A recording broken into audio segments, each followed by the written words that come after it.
Ajdodlarimizdan bizga bebaho meros ilm, ma'rifat, hikmat va ibrat qoldi. Ammo buyuk allomalarimizning boy hayot yo'lini kichik yoshdagi bolalarga sodda va qiziqarli tarzda yetkazish o'ziga xos yondashuvni talab etadi. Ibrat yog'dusi kitobida buyuk siymolarning ibratli hayoti bolalarga tushunarli, samimiy va qiziqarli hikoyalar orqali bayon etilgan. Ushbu kitob maktabgacha ta'lim tashkilotlari tarbiyalanuvchilari hamda boshlang'ich sinf o'quvchilarini buyuk ajdodlarimizning hayoti, ilmga intilishi va bebaho ma'naviy merosi bilan tanishtirishga xizmat qiladi.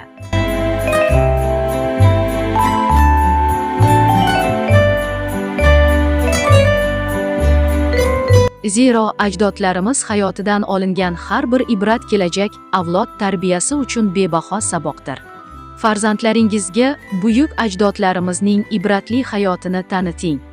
Ibrat yog'dusi, ma'naviyat sari yo'l ko'rsatuvchi nurli kitob.